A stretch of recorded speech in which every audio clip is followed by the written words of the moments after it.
Hi, my name's Dee and welcome to Sunchild Tarot. Now I've called these readings Triple Conjunction Season because we have the Jupiter-Pluto conjunction perfecting, as Mercury and Neptune are coming conjunct, as Mars and Saturn are conjunct. So we have a triple conjunction going on, 3 being the number of the goddess, the urge to move forward, the urge to make changes. And interestingly, they are in Capricorn, Aquarius and Pisces. So they're in 1/4 of the chart. They are forming an arrow, focusing in on the Earth.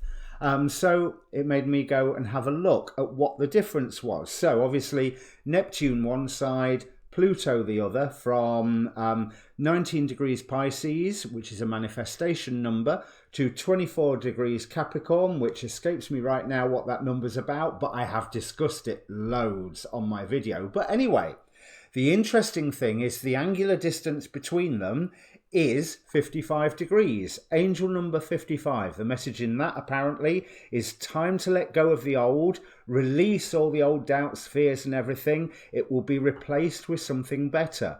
And this is just coming off of the energy. It's not quite within orb, but the septile, which is 1/7 of the zodiac ecliptic. Now, normally an orb of 1 degree is allowed for this, but I thought that, it's well worth looking at. It's the only prime number aspect of division of the zodiac, which is an inexact number, and it is a mystical aspect that indicates the hidden flow of energies between the planets involved, often involving spiritual or energetic sensitivity and awareness of finer and more subtle hidden levels of reality involving the planets in septile aspect. Now, that to me sounds quite stunning, especially coupled with that angel message of time to let go of the old, let the new come in, release the old doubts and fears. So I'm not going to look at each individual conjunction. I've got a few other videos for that. Having said that, there is not enough hours in the day for me to do tarot scopes and readings based on every conjunction that is attracting my attention at the moment. So I decided to combine all three. There is a Jupiter-Pluto series I've just done. I'm hoping to look at the Mars-Saturn.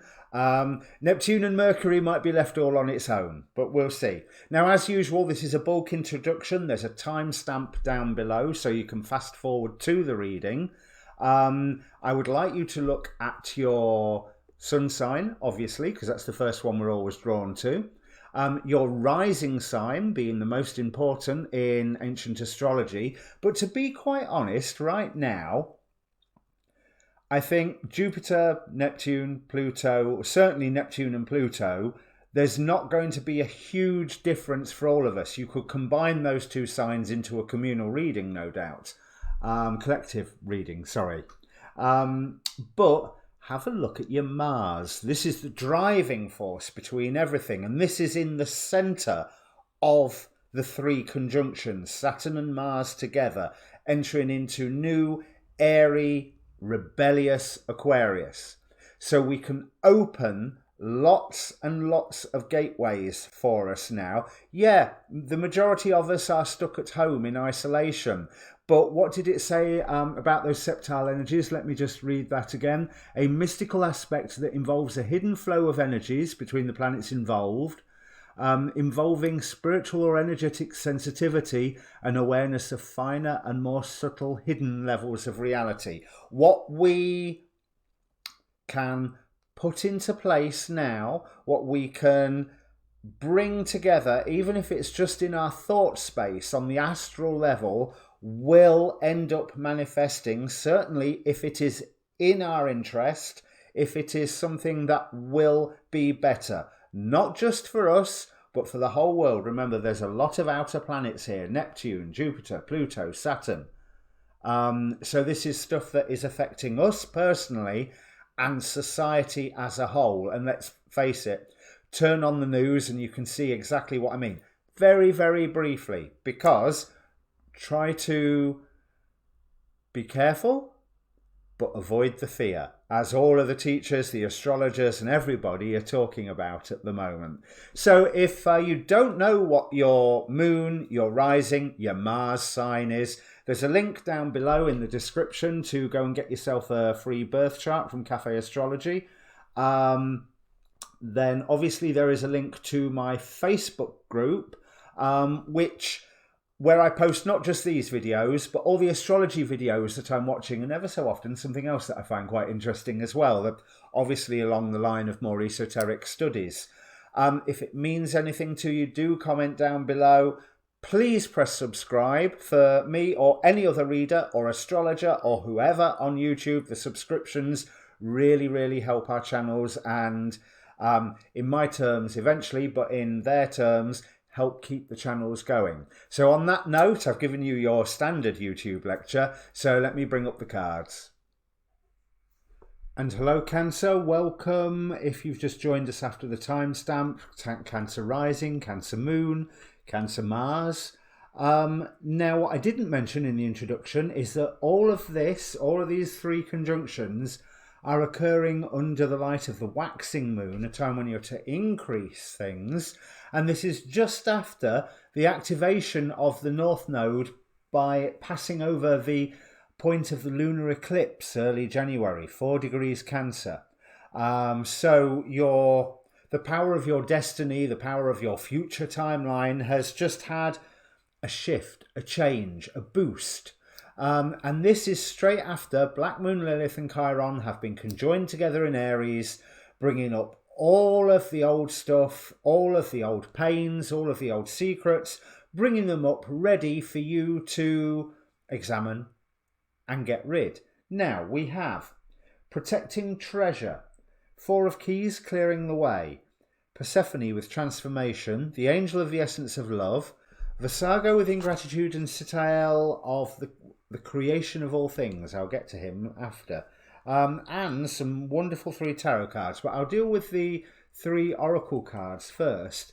The protecting treasure indicates that there is some form of obstacle, some form of challenge heading your way, and that is echoed with this whole clearing the way. Now, what you need to be protected will be protected here, absolutely. And with Sitael, that reinforces it, because I looked him up in the grimoire, and Sitael will protect against adversities, also against weapons and wild beasts. So you're not going to, hopefully, you're not going to get eaten by any wild boar. But there is that protection element present for you, which makes me think, of course there is, you're Cancer. You know, you're known for your protective shells. But there is a challenge that you have to clear the way. You have to slowly unpick it and not give up. Whatever this challenge is, you need to, as this card suggests, you need to be clearing the way.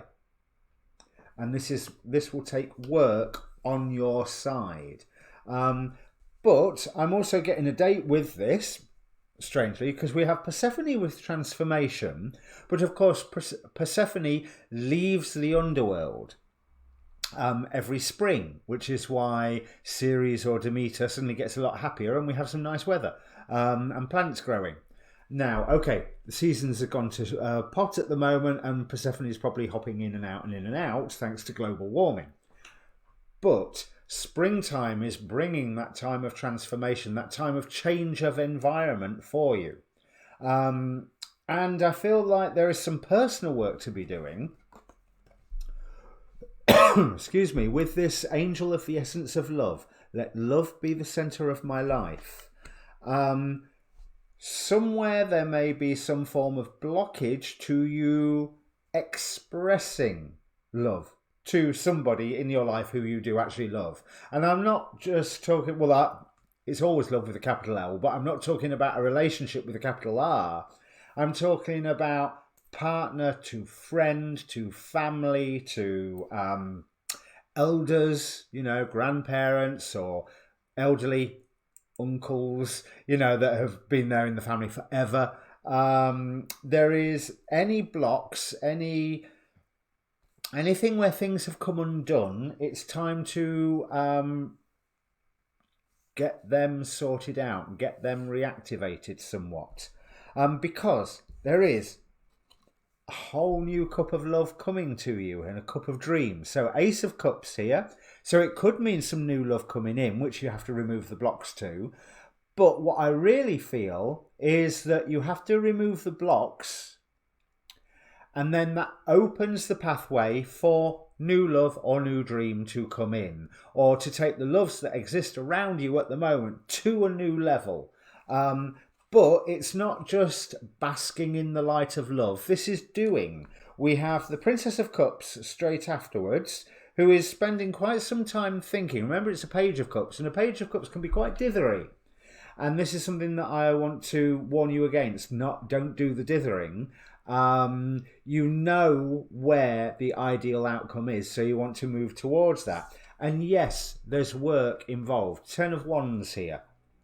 There is a burden that you are taking on board, but I feel that it's a burden that you think, yeah, it's really necessary to do this. I mean, this gentleman on here, he may be struggling to keep hold of all of those wands. There's one coming a little bit loose, but he doesn't seem annoyed by it. He feels like this is his solemn duty, and it will be a pleasure for him to get them up those stairs to that tower. I actually feel like there's that sense of, yes, this is the right thing to be doing. Once these wands are up in the tower, then I can relax, and then I can be happy because I want these wands in the tower, because other people are wanting these wands in the tower, because that's where they're supposed to be. So there is a burden that are being taken on board here. The element of Visago, because that's how the card came with Visago dignified or upright, with ingratitude. Maybe that's a reminder to be grateful for what has come to you so far. So again, if you have been a little bit ingracious in a way of protecting yourself, be more gracious, be more grateful, because that will help remove the blocks. I almost want to say, and I think I'll call the reading this Focus on the Good, because there is so much good here, and the transformation that is offered with Persephone, I honestly do feel that whole sense. I mean, I know there's statues in the cards, but I've got this sense of Persephone coming out of the gates of the underworld from where Orpheus fled many millennia before, and actually being able to just shake, do the Mad Lizzie, shake it out, but being able to shake away all the cobwebs, all the ties and restrictions and weight and shadows of the underworld, and come straight out into the sunlight symbolized here by the angel of the essence of love. So there is a wonderful sense of, if you've been doing your work with Black Moon, Lilith and Chiron, you're getting to the end of it now and you can move forward. If you haven't been doing your work with Black Moon, Lilith and Chiron, crack on, because there is a wonderful gateway, or as some astrologers will call it with these energies, there's some wonderful portals opening up. That's not how I define a portal, but hey-ho. There's some wonderful portals opening up within your life, within your timeline, to really energize it and bring the love home. And remember, that's what Cancer really likes to focus on, home, and that sense of security and warmth. So maybe there's a point here of, be careful you're not shooting yourself in the foot. Or be aware where you have shot yourself in the foot and now it's time to undo it. Maybe that's the answer here. But with this Citael, I mean, yeah, I said the protection aspect, but the creation of all things. That's what Citael represents astrologically. This is opening up a whole new world for you to create. Not a whole new world for you to enter, for you to create. From the point of this tower, where you go into this tower, this is not a tower that's going to fall. This is a tower that you are bringing to a new level with a new dream. And by putting those 10 wands in it, you complete it, 10s being completion. And it's like you are activating the tower, turning it on to beam a beautiful light throughout into the world. So no pressure. Okay, so if this means anything to you, Cancer, which probably won't yet, unless you are working on that, you're doing that internal work. But if it does mean anything to you, comment down below. The link for the Facebook group is down below. I've given you the like, share, subscribe speech. Oh, I didn't mention share, but hey ho. There's your next readings will either be something about the 3 conjunctions of Mars, this being one of them, or your monthlies will be out soon. All right, good luck. Cheers.